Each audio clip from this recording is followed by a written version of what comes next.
માટે વપરાય. અલગ અલગ પ્રકારના કેથેટર હોય છે. આવતીકાલે તમે મને કુલ કેટલા પ્રકારના શું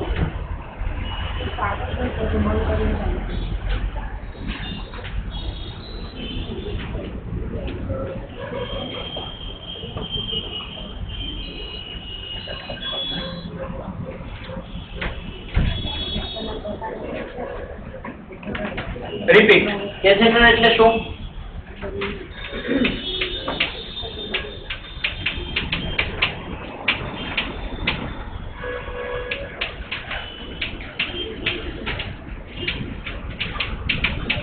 રબર આર્ટિકલ્સ કયા આવેલા હોય? એક તો mackintosh, then gloves, then tubes, અલગ અલગ પ્રકારના કેથેટર,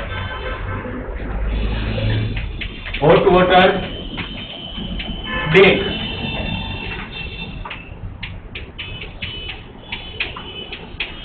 આઈસ કેપ. આ એટલા મુખ્ય ધ્યાનમાં આવે એવા રબરના સાધનો છે. આમાં મેં હોમવર્ક તમને એ આપ્યું આજે. ગ્લોવ્સ શું, કેથેટર કયા પ્રકારના હોય અને દરેક કેથેટરનું કામ શું. સાઈઝ બાઈઝ કંઈક યાદ આવે, ધ્યાનમાં આવે તો લેજો, બાકી રૂટીન તમને બેસિક્સ આવડવા જોઈએ. સારું, ચાલો રબરના સાધનોને સંભાળ શું રાખશો? ગરમીથી દૂર રાખો, ગરમ પાણીથી ધોવા નહીં, બરફ ઓગળી નહીં જાય એનું ધ્યાન રાખવાનું, ટાંચણી લાગે નહીં, ફાટે નહીં, ટીયરિંગ થાય નહીં એની કાળજી લેવી. અને ગ્લોવ્સ કે એવા જેમાં 2 લેયર હોય એ લેયર ચીપકી જવાના ચાન્સીસ રહેતા હોય છે. 2 લેયર હશે તો જ્યાં જરૂર લાગે ત્યાં શું કરશો? પાવડર સ્પ્રિંકલ કરશો તમે.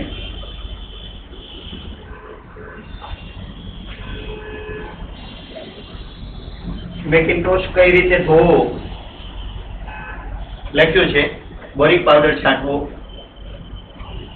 વધારે વાર્તા નહીં માંડવું ને આમાં, નો સર, સમજાય એવું છે. રબર ગ્લોવ્સ ને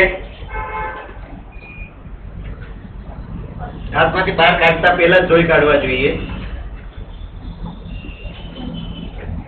સાબુ અને ઠંડા પાણીથી અંદર ને બહાર ધોઈ નાખવાના. અંદર પાણી ભરીને ચેક કરી લેવાનું હોલ છે કે નહીં, પછી પાવડર સ્પ્રિંકલ કરવાનો. રબરની ટ્યુબ કોઈ પણ હોય, ગાંઠ મારવી જોઈએ નહીં, વહેતા પાણીમાં ધોવું જોઈએ.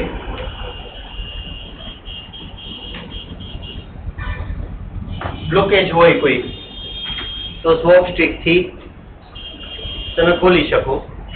મોટા ભાગના રબરના આર્ટિકલ હવે બધા કેવા આવે છે? ડિસ્પોઝેબલ. મોટા ભાગના ડિસ્પોઝેબલ આવે છે, છતાં પણ કદાચ યુઝ કરવાના છે રીયુઝ, તો એના માટે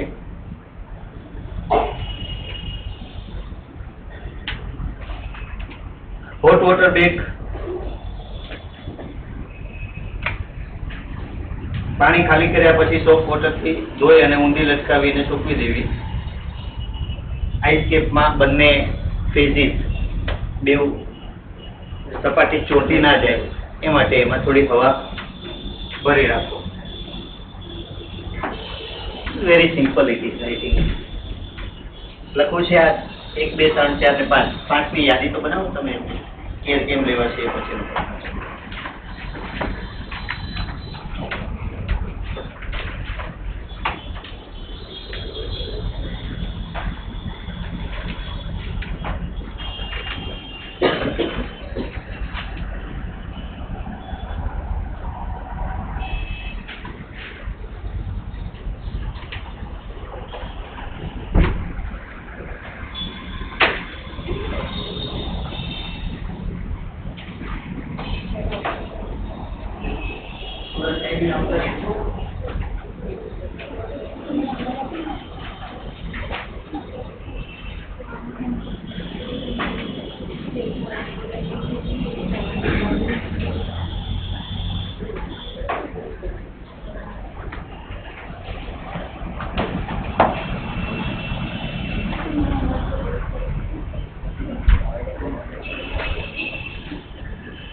The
next is what? Glass article.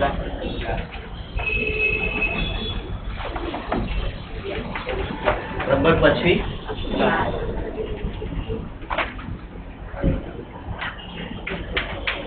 Glass એટલે શું? મને કોઈ સમજાવશે? ગ્લાસ કોને કહેવાય?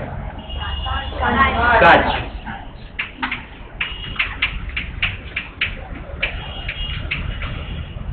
કાચમાં શું આવશે? મેડિસિન ગ્લાસ, બરણી, ચેમ્બર પોટ. ચેમ્બર પોટ એટલે એક પ્રકારની બરણી જેમાં હેન્ડલ હોય. સિરીજ ગ્લાસમાંથી આવતી હતી, હવે બહુ ઓછી આવે છે. સ્લાઇસ આવશે. બાઉલ, બાઉલ એટલે ગ્લાસમાંથી બનેલું કન્ટેનર, લાઈક ઢાંકણા વગરનું કન્ટેનર. બાઉલને શું કહીએ ગુજરાતીમાં? તપેલી. વાટકી મીન્સ વાટકી, તપેલી. તપેલીને શું કહેશો?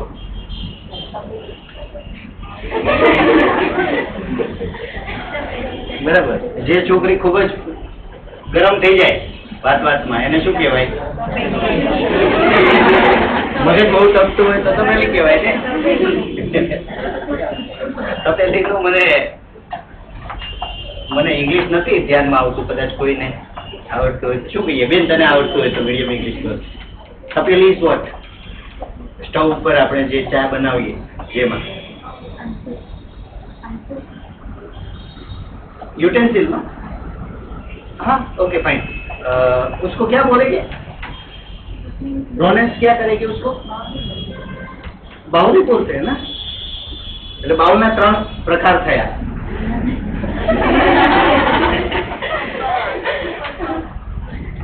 પેલું વાટકાનું મેં તમને કહ્યું હતું ને, મારી જેવો માણસ કોઈ બજારમાં ગયો હોય અને કે વાટકો આપો દાઢી કરવા માટે.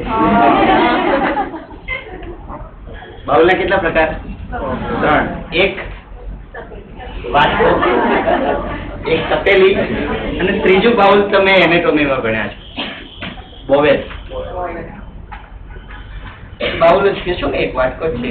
બોવેલ એટલે આંતરડા. Slice, bowl. Test tube is there.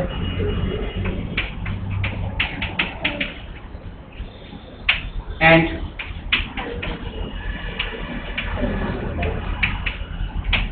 લખવામાં સમય જાય એનાથી ઓછો સમય સમજાવવામાં જશે. વાગી ના જાય તૂટીને, એનું ધ્યાન રાખજો કેર લેતી વખતે. પ્રોપર મેનેજમેન્ટ હોવું જોઈએ ગ્લાસ આર્ટિકલને મેનેજ કરતી વખતે. It may lead like accident. તમને ખુદને નુકસાન કરી શકે તૂટ્યા પછી. ટુકડા કદાચ તૂટી ગયું છે તો એને પ્રોપરલી પાછા કલેક્ટ કરતા આવડવું જોઈએ.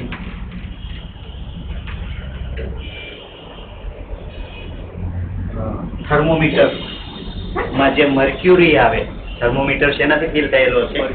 મર્ક્યુરી. પારો, lead, sorry I am talking of mercury only. પારો, અને પારો કેવો હશે? Poisonous. This is the only liquid metal. ધાતુ શું થયું હતું? ગણપતિ બાપા મોર્યા ઉજાગરો હતો કાલનો. તો ઊંઘ કેમ આવે છે આજે? તબિયત ખરાબ છે? હું બહુ સામાન્ય વ્યક્તિને જવાબ આપવા માટેની બહુ સરસ મજાની ફેસિલિટી, કારણ કે કઈ જવાબ શું આપવો એ ખબર ના પડે ત્યારે હું જ સામેથી ઓપ્શન આપું. એટલે આ પાડી દેવાય આપણે. તબિયત ખરાબ છે ને? શું થયું? સોર થ્રોટ અને સ્વાઇન ફ્લૂ. આપણે હીરા મેડમ નો એ પ્રોબ્લેમ હતો. એક દિવસ એને શરદી ખાંસી થઈ ને તો she was like general practitioner ની પાસે ગયા, પછી પાછો અહીંયા ફોન કરેલો છે કે સ્વાઇન ફ્લૂ ની અસર છે ને તો આજે હું નહીં આવું. સ્વાઇન ફ્લૂ ની અસર હોય તો એક દિવસમાં કોઈ સાજો થાય? There is the difference between flu and swine flu. ખ્યાલ છે બધાને કે નથી? સાદો ફ્લૂ કોને કહેવાય ને સ્વાઇન ફ્લૂ કોને કહેવાય? સાદો ફ્લૂ કોનો કહે? સ્વાઇન નો મતલબ શું થાય ખબર છે? સ્વાઇન નો મતલબ શું? હોમવર્ક જોઈને આવો કાલે. રબરના ગ્લાસના આર્ટિકલને બોઇલિંગ વોટરમાં નહીં નાખશો, ઉકળતા પાણીમાં ફૂટી જશે. તારવાળા સાધન અથવા બ્રશથી સાફ નહીં કરતા, પ્લાસ્ટિકના બ્રશથી સાફ કરશો અને હંમેશા એને સપોર્ટ એ રીતે આપશો કે તૂટે નહીં. લખવા છે આ યાદી? જરૂરી લાગે એ લખી લો.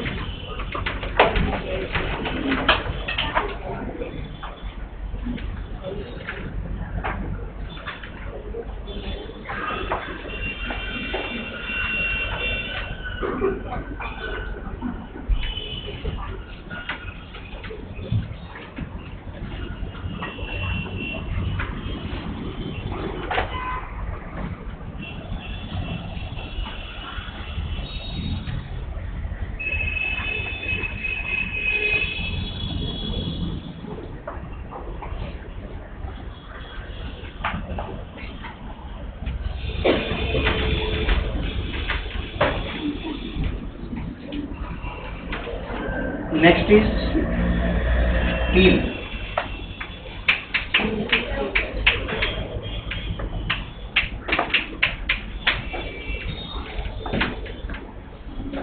સ્ટીલ નું શું હોય?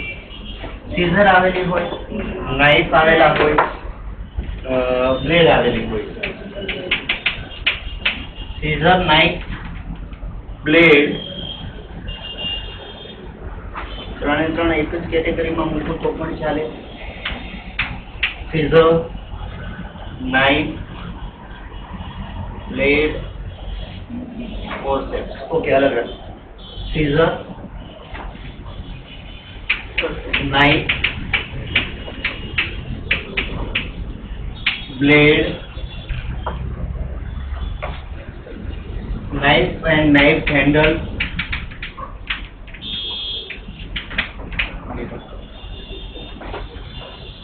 needle forceps.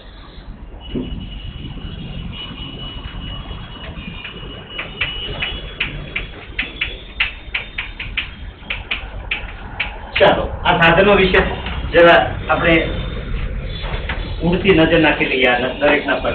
સીઝર એટલે શું બધાએ જોઈ છે? કેવી હશે? દાંતદાર, અલગ અલગ શેપમાં, અલગ અલગ સાઇઝમાં તમને સીઝર જોવા મળશે. યુઝ શું? સર્જિકલ અને નોન સર્જિકલ બંને. સાદી સીઝર પણ જરૂર પડશે ડ્રેસિંગ કાપવા માટે થઈને એટસેટ્રા, અને સર્જિકલમાં પણ જરૂર પડશે ઓપરેટિવમાં. Knife. Knife is what? ચપ્પુ.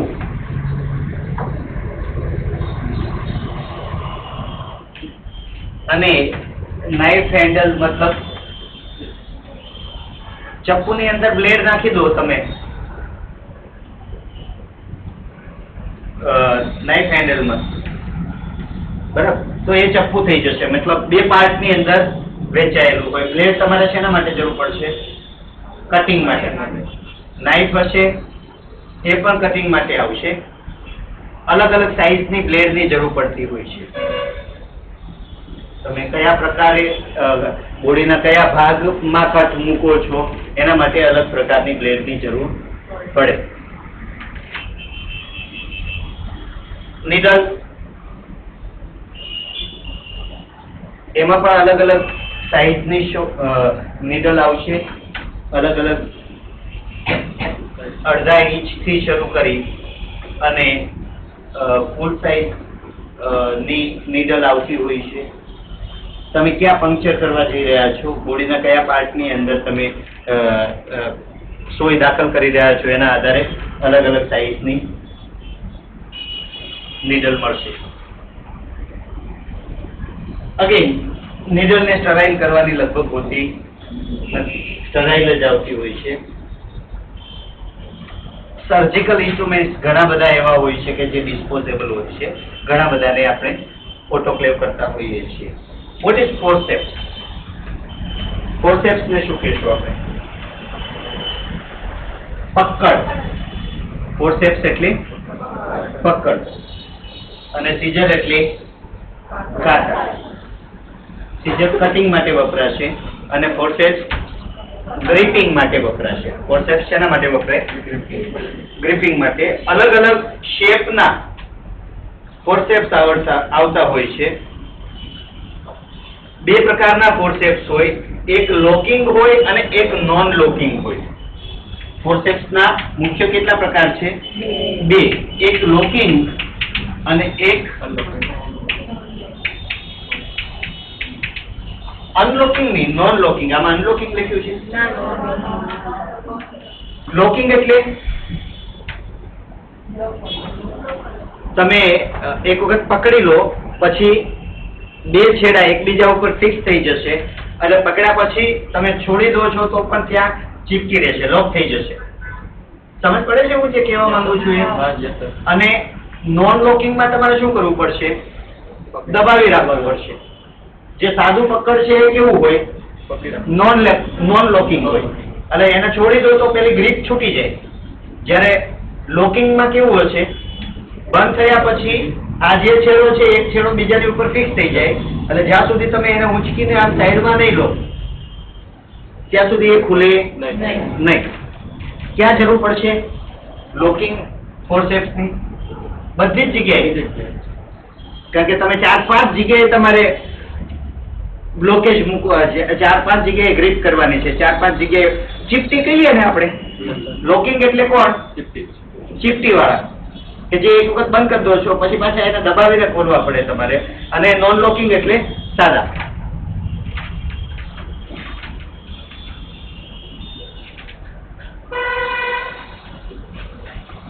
Surgery દરમિયાન, સર્જર લખ્યું છે, સર્જરી કરજો એને. સર્જરી દરમિયાન ટીશ્યુને ક્લેમ્પ કરવા માટે, ક્લેમ્પ એટલે ચીપટી મારવા માટે, નીડલને હોલ્ડ કરવા માટે અને અલગ અલગ કારણસર અલગ અલગ પ્રકારના ફોર્સેપ્સની તમને જરૂર પડતી હોય છે. ઉદાહરણ તરીકે ડિસેક્ટિંગ. ડિસેક્ટ કરવું એટલે કાપવું, કટ કરવું. આર્ટરી. આર્ટરી ફોર્સેપ્સ મોટા ભાગે વસ્તુને દબાવવા માટે થઈને, બ્લડ વેસલ્સ ને એવું હશે ને તો એને ટીશ્યુને પકડવાનું હશે ને, કોઈ ભાગને પકડીને ઓપરેટ કરતી વખતે જે ઉપરનું લેયર હશે એને ગ્રીપ ટીશ્યુને પકડવા માટે. ટૂથ ફોર્સેપ્સ અને થંબ ફોર્સેપ્સ. ટૂથ ફોર્સેપ્સ અને થંબ ફોર્સેપ્સ આમાં નથી લખ્યો ને, બરાબર. અલગ અલગ શેપ હશે. તમે જુઓ અહીંયા બે ફોર્સેપ્સ આપેલી છે, એક કર્વ છે. કર્વ એટલે છેડો વળેલો હશે, બરાબર છે. એક થંબ ફોર્સેપ્સ હશે, એનો છેડો કેવો હશે? જાડો હશે, બરાબર. ટૂથ ફોર્સેપ્સ હશે, એનો કેવો હશે? પાતળો છેડો હશે. પાતળો મતલબ ટૂથ ને શું કહીએ આપણે? દાંત, બરાબર. એ ટાઈપનો શેપ આવશે. છેડો ચપટો હોય, મોટા ટીસ્યુ અને જાડી નીડલ ગ્રીપ કરવા માટે થઈને. આટલીથી તમે શું કરી શકો? પતલા ભાગને પકડવાનો હોય તો. વર્સેલમ ગાયનેકમાં યુઝ થતું હોય છે, તમે ભવિષ્યમાં જોશો. Needle holder. નીડલ હોલ્ડર શેના માટે છે? સોય પકડવા માટે. ક્યારે જરૂર પડશે? સ્ટીચીસ લેતી વખતે જરૂર પડે. બાઉલ સ્ટીલના પણ આવશે. સ્પંજ હોલ્ડર,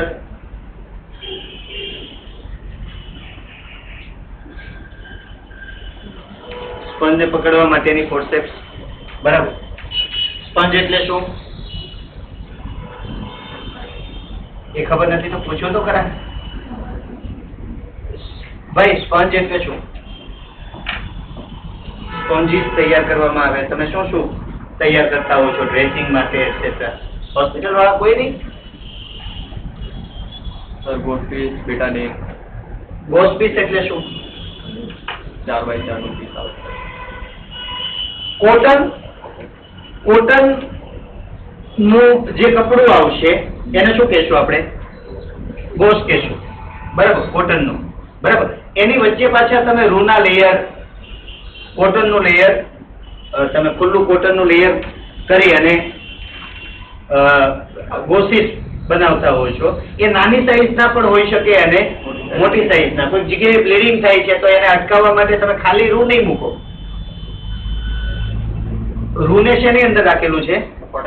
કોટનની અંદર રાખેલું છે અને એના ટુકડા બનાવીને ફર્સ્ટ ક્લાસ ઓટોક્લેવ કરીને તૈયાર રાખતા હોય છો. નાના નાના ટુકડા હોઈ શકે, મોટા પીસ હોઈ શકે. ઓપરેશન માટેના સર્જરી કરવાની હશે ત્યારે ઘણા મોટા પીસ હોઈ શકે. બે પ્રકારના જનરલી ઓટોક્લેવ્ડ હોય અને નોન ઓટોક્લેવ્ડ પણ હોય. દાખલા તરીકે કોઈ જગ્યાએ બ્લડ કે ઢોળાયેલું છે નીચે, એને ક્લીન કરો છો તમે, બ્લડ નો ભાગ કે કોઈ જગ્યાએ, તો ત્યાં કઈ ઓટોક્લેવ કરેલા જરૂર પડશે નહીં. તો બોડીના ઓપન ભાગ, બોડીને એમનેમ સાફ કરો છો તમે, બ્લીડ થયેલું છે તો પણ ઓટોક્લેવની આમ જરૂર નથી. યુઝ કરવા જોઈએ કેવા? ઓટોક્લેવ, બરાબર. હંમેશા પણ જ્યાં ઓપન પાર્ટ આવે છે ત્યાં તમારા ગોસ્પીસ કેવા હશે બધા? બરાબર. એટલે સ્પંજ, ગોસ્પીસ આ બધાને સ્પંજિંગ કરવા માટે વપરાય છે, એને સ્પોન્જ કહેશું આપણે. ઉમળું, સ્પોન્જ નું ગુજરાતી શું થાય? ક્યાં વાપરશો? ઇન્જેક્શન આપતા પહેલા રબિંગ માટે તમે જે કોટન વાપરો છો, રૂ, એને શું કહેશું આપણે? સ્પંજ. અને ગોસ્પીસ એટલે કોટનની અંદર તમે કોટનના સુતરાઉ કાપડ ની અંદર સ્પંજ ભરેલું છે તમે, અથવા તો એમનેમ પર ટુકડા તમે વાળી દો છો. આ બેવને આપણે ગોસ્પીસ જ છે, જનરલી ગોસ્પીસ કહીને જ બોલાવતા હોઈએ છીએ. આ બધી વસ્તુને પકડવા માટે શું જોશે?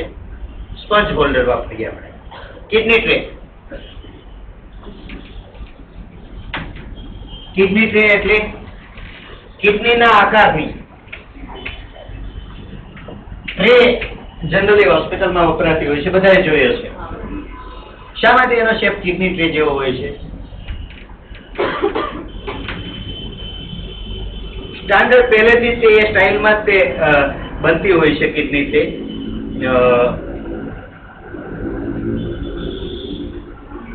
ડિસ્ચાર્જ, વોમિટ, વધારાનો કચરો, બરાબર. કિડનીનું કામ શું? વધારાનો કચરો કાઢવા માટેનું, બરાબર છે. તો એનો પહેલેથી એ સ્ટાન્ડર્ડ આકાર જ એ રીતે રાખેલો છે. અને કિડની ટ્રે ના ગોળાઈ વાળા ભાગનું મહત્વ એ છે કે એનો શેપ પેલું ગ્રીપ કરવામાં અનુકૂળતા રહે, બરાબર. ડિસ્પોઝેબલ્સ બધા શેમાં નાખતા હોઈએ છીએ આપણે? કિડની ટ્રેમાં. હંમેશા પેશન્ટની બાજુમાં કિડની ટ્રે જરૂર પડે તો રાખી મૂકવાની હોય. કોઈ પણ સર્જિકલ ડ્રેસિંગ કે કોઈ પણ વસ્તુ પ્રોસિજર કરતી વખતે કચરો ક્યાં નાખશો? બધો કિડની ટ્રેમાં. Cord clamp. કોડ ક્લેમ્પ ક્યાં વપરાશે? ગાયનેકમાં. ગાયનેકમાં કોડ ક્લેમ્પ વપરાય. કોડ ખ્યાલ છે? ગર્ભનાળ. ક્યારે ક્લેમ્પ કરશો? બેબીના બર્થ પછી, બરાબર. બે છેડા પર ચીપટી લગાવો એને શું કહેવાય? Code clamp. ક્યાં બે છેડા કયા હશે? એક બાળક સાઈડ અને એક મધરની વજાઈનાથી બહારના ભાગમાં અને બાળકથી ડૂટીને બહારના ભાગમાં. બે જગ્યાએ તમે કોડ ક્લેમ્પ મૂકો છો. શેમાંથી બનેલી હશે? સ્ટીલમાંથી. રિટ્રેક્ટર.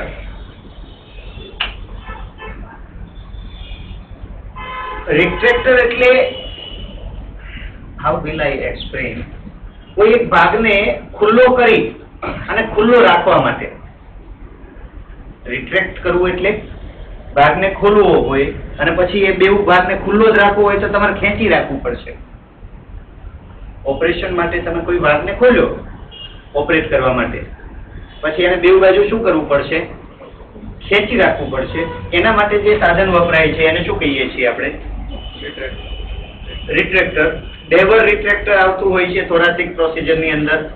પછી વજાઇનલ રિટ્રેક્ટર્સને સિમ્સ વજાઇનલ રિટ્રેક્ટર કહેવામાં આવે છે.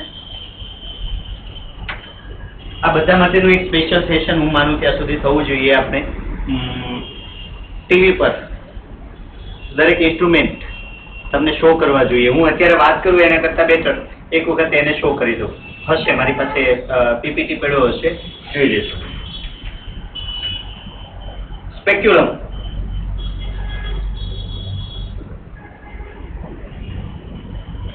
સ્પેક્યુલમનો મતલબ અરીસો થાય. બોડીના પોલાણવાળા ભાગમાં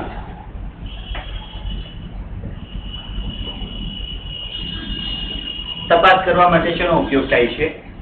સ્પેક્યુલમનો. ને સર્જિકલ ઇન્સ્ટ્રુમેન્ટ આમાં આવી ગયા બધા. Suction machine. સક્શન કરવું એટલે ખેંચવું. સક્શન કરવું એટલે શું? ખેંચવું. શું સક્શન કરવાનું આવે? તમે ઓપરેશન કરો છો, બરાબર. ઓપરેશન કરો છો ત્યારે અંદરના ભાગમાં બ્લડ જમા થયું હશે. અંદરના ભાગને તમારે ધોવો પડશે. એનએસસી. અંદરના ભાગને તમે શું કરશો? ઓપરેશન કરતી વખતે અંદરના ભાગને ધોવો પડશે, સાફ કરવો પડશે. એ પ્રવાહી બહાર કાઢવા માટે શું કરશો? પેશન્ટને ઓપરેશન કરેલું છે, કટ કર્યો છે, અંદરનો ભાગ હશે તો બ્લડ નીકળશે અંદરના ભાગમાંથી, બરાબર. પછી એને સાફ કરશો તમે. તો સાફ કર્યા પછી અંદર જે પ્રવાહી ભેગું થયું એને શું કરવું પડે? તમારે બહાર ખેંચવું પડે. બહાર ખેંચવા માટે શું કરશો? એક સક્શન મશીન હશે. સક્શન મશીન નીચે પડ્યું છે, જોઈ લેશો આપ. સક્શન મશીનમાં નળી હશે. એ નળી રાખી મોટર જ હોય. મોટર દ્વારા તમે અંદરના ભાગને ખેંચી લો છો. શેમાં ભરાશે? બરણીમાં ભરાય. સક્શન મશીન સાથે શું જોડાયેલું હશે? બરાબર, એક જાર જોડાયેલો હશે. સક્શન કરશો તમે એટલે અંદરનો ભાગ ખેંચીને બહાર આવી છે. અંદરનું મટીરિયલ જે કેટલો હોય એ ખેંચીને બહાર આવી છે. બેબીને બર્થ પછી પણ એને પ્રોપરલી સક્શન થવું જોઈએ. અલગ અલગ ફોર્સથી તમે સક્શન કરી શકતા હો છો. Baby tray. ડિલિવરી પછી બાળકને લેવા માટેની ટ્રે અને ડાયલેટર. જે તે ભાગને ખુલ્લું રાખવા માટે જે ઇન્સ્ટ્રુમેન્ટ વપરાય એને ડાયલેટ કરવું એટલે ઓળું કરવું, બરાબર. ડાયલેટર એટલે જે તે ભાગને ખોલવા માટેનો સાધન એને શું કહેશું? ડાયલેટર. આમાં બધા જ પ્યોર સ્ટીલના નથી, અમુક કોમ્બિનેશન છે, પણ લખાણ વખતે અમુક ભાગને સર્જિકલ ઇન્સ્ટ્રુમેન્ટ્સને ભેગા કરવા માટે થઈ અને એક આખી યાદી લઈ લીધી છે. ફોર્સેપ્સ પછી બીજું ઉમેરશું કંઈ આમાં યાદીમાં તમારા રેફરન્સ માટે?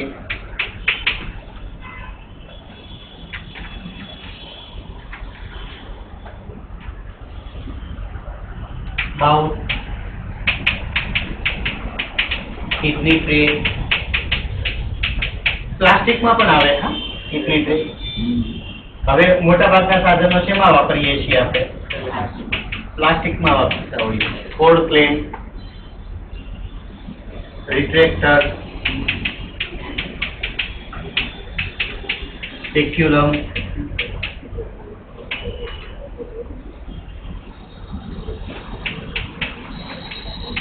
બેબી ટ્રે, આ બધા સાધનો સ્ટીલના સાધનો છે. લખી લેજો પ્લીઝ.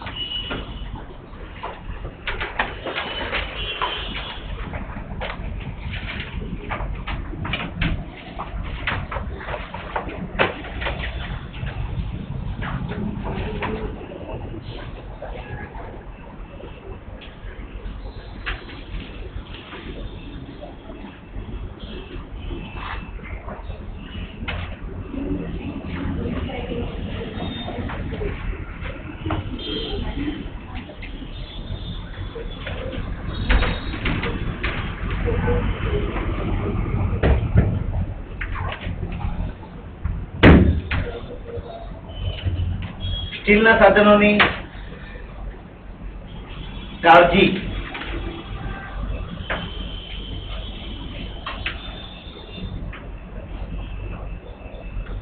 સ્ટીલના સાધનો ઉપર યસ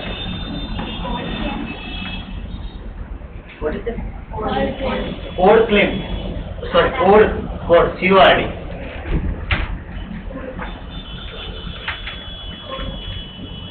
code claim.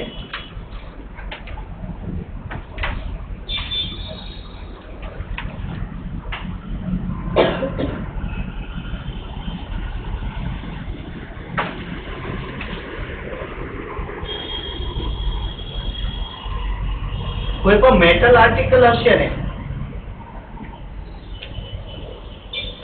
એના ઉપર કેમિકલ રાસાયણિક પ્રક્રિયાઓ થશે બધી, લાઈક ઓક્સિડાઇઝેશન થાય, કાટ લાગે, ત્રાંબુ હોય કે પિત્તળ હોય, દરેકમાં. જ્યારે સ્ટીલમાં એમાં સ્ટેનલેસ સ્ટીલની અંદર કાટ લાગતો નથી, ઓરિજિનલ હોય તો. ગરમીનો પણ સારો એવો પ્રતિકાર કરે છે. મતલબ પ્રોપરલી તરત હીટ પકડી લેશે નહીં, એટલા માટે થઈને સ્ટીલ આર્ટિકલ વાપરવાનો આગ્રહ રાખવામાં આવતો હોય છે. રનિંગ વોટર ની અંદર વોશ કરવાના હોય. ઇન્સ્ટ્રુમેન્ટ વાપર્યા પછી 2% સોડિયમ બાયકાર્બોનેટ નાખવાનો ગરમ પાણીમાં. Sodium bicarbonate is vote?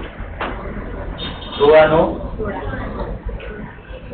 Sodium bicarb છે, ખાવાનો સોડા.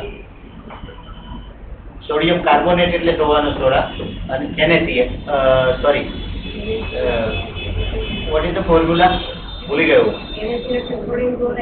સોડિયમ ક્લોરાઇડ તો મીઠું થાય. ખાવાનો સોડા, સોડિયમ કાર્બોનેટ અને સોડિયમ NaCl2 આવશે. અને હા, NaCl રિલેટેડ આવે છે. મને ફોર્મ્યુલા કાલે આપો. આ મને આપજો, હું ભૂલી ગયો. ખાવાનો સોડા અને ધોવાનો સોડા. સોડિયમ કાર્બોનેટ અને સોડિયમ બાયકાર્બોનેટ. ડિટર્જન્ટમાં શું આવે? સોડિયમ ડિટર્જન્ટ એટલે સોડિયમ કાર્બોનેટ અને ખાવાનો સોડા એટલે સોડિયમ બાયકાર્બોનેટ. ભજીયા તળતી વખતે જે નાખો છો ને ચપટી, બરાબર, that is sodium bicarb. Sodium bicarb નો યુઝ કરવાનો રહેશે. શાર્પ ઇન્સ્ટ્રુમેન્ટ હશે એને ગરમ પાણીમાં ઉકાળવા માટે મૂકવાની, ધાર ગુઠ્ઠી થઈ જાય એટલા માટે. અને ભેજવાળા વાતાવરણમાં પડ્યો રહેશે આવા સાધનો તો પણ એની ધાર ગુઠ્ઠી થવાના ચાન્સીસ રહેતા હોય છે. એનિમલ આર્ટિકલ્સ, દાંતીના સાધનો, ફીડિંગ કપ,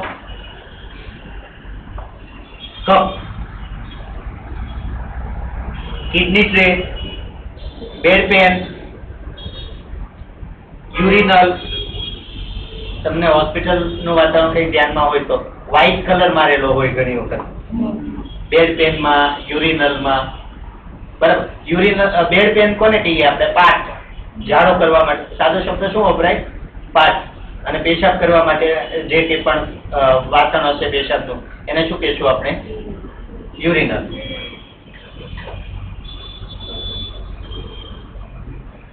ધાતુમાંથી બનેલા હોય એટલે સૌથી મોટું રિસ્ક શું રહે? ઇન્જરી થવાનું. ધારવાળા સાધનો હશે તો એના કારણે ધાર વાગી જવાના ચાન્સીસ રહેતા હોય છે. બેડ પેનમાં અને યુરિનલમાં આ પ્રોબ્લેમ થતો હોય છે ધાતુમાં. એટલા માટે તેને મોટા ભાગે હવે શેના વાપરવામાં આવે છે?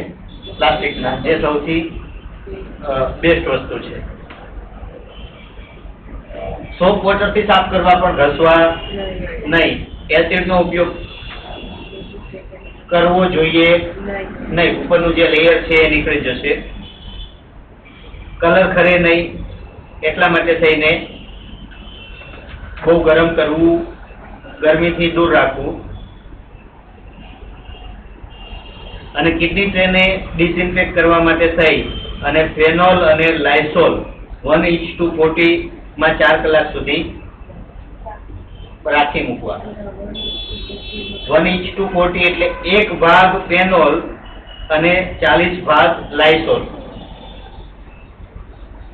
1:40 નો મતલબ પ્રમાણ છે. 2/3 એટલે 2 ભાગ X અને 3 ભાગ Y. બે વસ્તુનું પ્રમાણ નક્કી કરવાનું હોય છે કે ભાઈ ચા બનાવવા માટે થઈને પાણી અને દૂધ, તો 1:1 નો મતલબ શું થાય? 50% પાણી અને 50% દૂધ.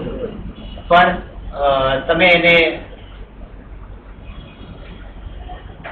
2:2 એટલે 2:1 કરો છો તો 2 ભાગ પાણી અને 1 ભાગ દૂધ એ રીતે થશે. તમે પ્રમાણ સેટ કરો છો. બરાબર.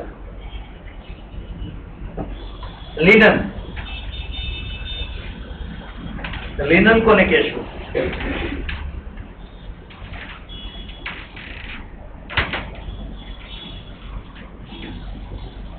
જેટલા કાપડ વપરાય છે એ બધાને શું કહેશું આપણે?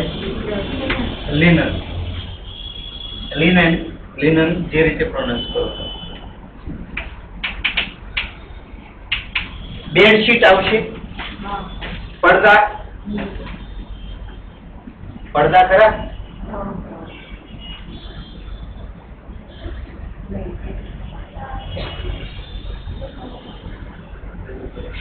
બ્લેન્કેટ. પડદાને કર્ટન કહીશું આપણે. બરાબર છે. Bedsheet, pillow, cover. Bedsheet cover. Bedsheet cover એટલે શું? તો બેડશીટ એટલે શું? એને શું કહેવાય?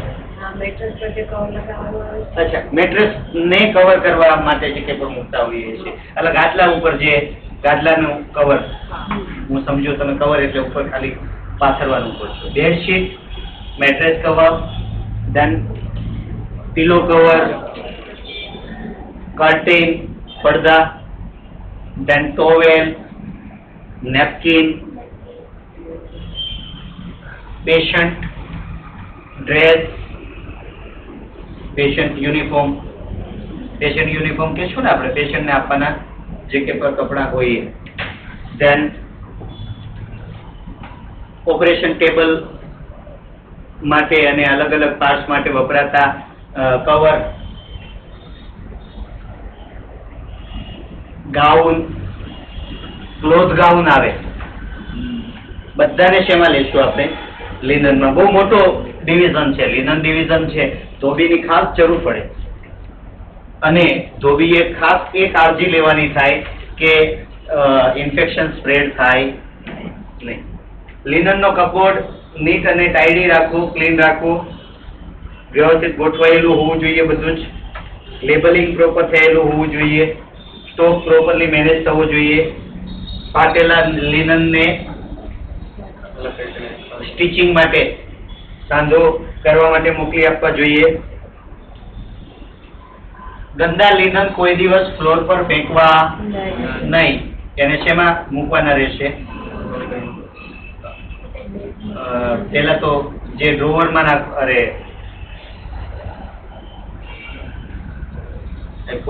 નહીં, તમે કપડા ભેગા કરશો, કપડા ભેગા કરીને જે બાસ્કેટમાં નાખો છો, એ બાસ્કેટ માટે શું શબ્દ વપરાય છે? તમે જ્યારે પણ બેડ મેકિંગ કરવા જાઓ છો ત્યારે જે યુઝ થઈ ગયેલા લિનન છે, ટ્રોલીની અંદર જ બાસ્કેટ હશે, ટ્રોલીની અંદર જ બાસ્કેટ હશે. મને યાદ આવે એટલે હું ધ્યાનમાં દોરીશ તમને. એક અલગ બાસ્કેટની અંદર તમારે નાખવાના રહેતા હોય છે. અને લિનનનો મિસયુઝ ના થાય તેની કાળજી લેવી. મિસયુઝ ઇન ધ સેન્સ કયા અર્થમાં જે તે વખતે લખ્યું છે મેં ખબર નથી, બટ પ્રોપર ડિસ્ટ્રીબ્યુશન થવું જોઈએ લિનનનું પ્રોપર. એટલે જેટલા પેશન્ટને જેટલી વસ્તુ આપો છો એટલી જ આપવાની, બાકીની પછી પ્રોપરલી સ્ટોક મેન્ટેન થાય એની કાળજી લેવી. બ્લેન્કેટ મોંઘા હોય, ખાસ કાળજી લેશો. ધોવાના હોતા નથી, ડ્રાય ક્લીન કરાવવા પડતા હોય છે.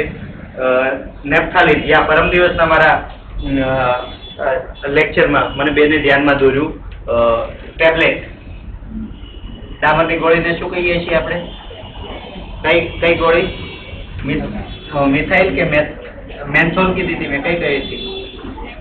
મિથાઇલ ટેબ્લેટ કહી હતી ને? મિથાઇલની ટેબ્લેટ મૂકવાની હોય ને. તમે કાપડ કબાટમાં મૂકો છો એ કઈ ટેબ્લેટ હોય?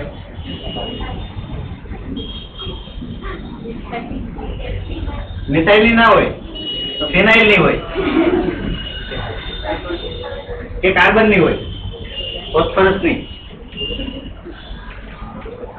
that is known as naphthalene tablet. અને હું મિથેન ટેબ્લેટ કે મિથાઇલ ટેબ્લેટ એવું બોલ્યો હતો. શું બોલ્યો હતો બેન? મિથાઇલ બોલેલો હતો. એટલે જ્યારે પણ હું ભૂલ કરું ત્યારે મારા ધ્યાનમાં દોરો. ઘણી વખત ગાડી એમ જ પૂરપાટ ઝડપે નીકળી જતી હોય છે, ખોટો મેસેજ જાય, બરાબર, કન્ફ્યુઝન વધે. એટલે જ્યાં પણ આખા ક્લાસમાં ઓનેસ્ટલી જણાવું, જેટલી બહેનોને ધ્યાનમાં આવે કે અથવા તો ડાઉટ જાય કે કંઈક હું જે બોલી રહ્યો છું એ વિસંગતતાપૂર્ણ છે, તો પ્લીઝ મારા ધ્યાનમાં દોરજો. હું ક્યારેય તમારા પર ખાર રાખીશ નહીં, ડોન્ટ વરી. ઘણી વખત એવું પેલું શું કહેવાય, સાવજને કોણ કહે કે તારું મોઢું ગંધાય? કે ને આપણે ત્યાં કહેવત છે, સિંહને કોણ કહેવા જાય તારું મોઢું ગંધાય? એટલે સાહેબને થોડું કહેવાય તું ખોટો છો. ધ્યાનમાં તો ભૂલ થઈ શકે, ઘણી વખત ભૂલમાં જતું હોય છે, ઘણી વખત લેક ઓફ ઇન્ફોર્મેશન હોય. કેમ ભાઈ, હું કઈ પૂર્ણ નથી, અને કોઈ પણ વ્યક્તિ પૂર્ણ ના હોઈ શકે. there are multiple limitations will be there with everyone. એટલે એવું કશું નહીં રાખશો. અચ્છા, એવું બનશે તમે પૂછતા નથી અથવા તો તમે પેરી રેઝ એટલા માટે ઘણી વખત નથી કરતા બીકોઝ તમે એવું માનો છો કે સાહેબ ભૂલ જ ના કરે. એવું નથી હોતું, તમને ખબર છે ભૂલ તો કરશે, પણ તમે જયારે ક્વેરી રેઝ નથી કરતા એની પાછળનું મેઇન કારણ એ છે કે તમને ખુદને ડાઉટ છે કે સારું આવું હશે તો, સાહેબ કહેતા હશે એ કદાચ સાચું હશે તો બધાની વચ્ચે મારી આબરૂ જશે. એવું નહીં વિચારો. જ્યાં પણ તમારી ક્વેરી રેઝ થાય છે, જ્યાં તમને એમ લાગે છે કે કશું કંઈ ભૂલ થતી હોય એવું લાગે છે, પૂછો. પૂછ્યા પછી જો એનું સેટિસ્ફેક્શન યુક્ત આન્સર મારી પાસે હશે તો આપીશ, અથવા તો આપણે બધા જાતે શોધશું એમાં. અને હું જો સાચો જજ તો આઈ વિલ એક્સપ્લેન વાય, શા માટે આવું હોય છે અને તમને એવું શા માટે લાગ્યું. પ્રોબ્લેમ ઊભો થશે તો એનું સોલ્યુશન મળશે. Keep asking. બધા સ્ટુડન્ટને હંમેશા કહું છું કે તમારા ક્લાસમાં આવતા વખતે તમારા બધા ટીચરને આમ ધક થવું જોઈએ. ક્લાસમાંથી હમણાં કંઈક પૂછી લેશે એવું કે જે મને નહીં આવડતું હોય તો શું બધા વચ્ચે મારી ઇજ્જત જશે. એના કરતા ચાલે હું વાંચીને જાઉં. તમારા ટીચરને તમારો ડર લાગવો જોઈએ. કઈ સાઈડ? Positive side. ડર લાગવો જોઈએ મતલબ તમારે કોઈ ટીચરને ખેંચવા માટે થઈને, કે એને ઉતારી પાડવા માટે થઈને, કે એને એવું સાબિત કરવા માટે થઈને કે ટીચર ની પાસે માહિતી નથી, એવા અર્થમાં નહીં. પણ તમારી ક્યુરિયોસિટીનું લેવલ જ એવું હોવું જોઈએ કે તમારા ટીચરે ક્લાસમાં આવતા પહેલા વિચાર કરવો પડે કે હું કશે કંઈક કાચું રાખીને નથી જતો ને, કે નથી જતી ને. કારણ કે હું જેવો કાચું રાખીને જઈશ અને કોઈ ક્વેશ્ચન આવશે તો મને જવાબ દેવામાં ફાંફા પડશે. એના કરતા ચાલ હું મારી રીતે પ્રિપેરેશન કરી લઉં. હું આખી કયા વાતાવરણમાં વાત કરું છું? પોઝિટિવ વાતાવરણમાં. હા, કશે કઈ પેલું તમે કોઈને ઇન્સલ્ટ કરવા માટે થઈને ક્વેશ્ચન્સ રેઝ કરો, કારણ કે એ પણ ખ્યાલ આવી જશે. કદાચ કોઈક એવી પ્રેક્ટિસ શરૂ કરશે એવું તરત ખ્યાલ આવી જશે કે આમનો ટોન કઈ ટાઈપનો છે. કારણ કે ઘણી વખત કેવું હશે, તમને ખબર હોય છતાં પણ તમે પ્રશ્ન પૂછો છો, તે જજમેન્ટ આવી જાય. ઘણી વખત એવા પ્રશ્નો આવતા હોય છે કે જે પ્રશ્નોમાં પૂછવાની કોઈ સેન્સ જ નથી હોતી અથવા જરૂર જ નથી હોતી. ઠીક છે. લિનન ડ્રાય ક્લીન કરાવી દો બ્લેન્કેટને, અને બ્લેન્કેટને ડસ્ટ થી બચાવવા તેના પર આ સીટ કઈ લખેલી છે?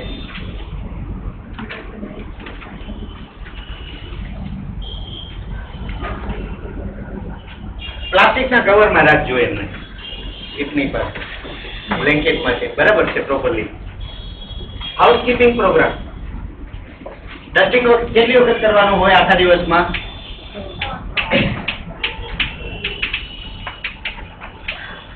ડિપાર્ટમેન્ટ કયો હશે? હાઉસકીપિંગ નો ડિપાર્ટમેન્ટ. નર્સ નું કામ શું છે? સુપરવાઇઝ કરવાનું. એક કામ કરીએ, કાલે હાઉસકીપિંગ પ્રોસિજર અને બાયોમેડિકલ વેસ્ટની વાત કરી અને સીધા જ admission and discharge of the patient ઉપર જઈશું. આપણી પાસે 1 વીક છે, 2 વીક. આજે કેટલી તારીખ છે? 4. એક્ઝામ ક્યારે છે તમારી? અરે વાહ, આરામથી. આ વીકમાં જ મારે કોર્સ પૂરો કરવાની ગણતરી છે, શક્ય હોય તો.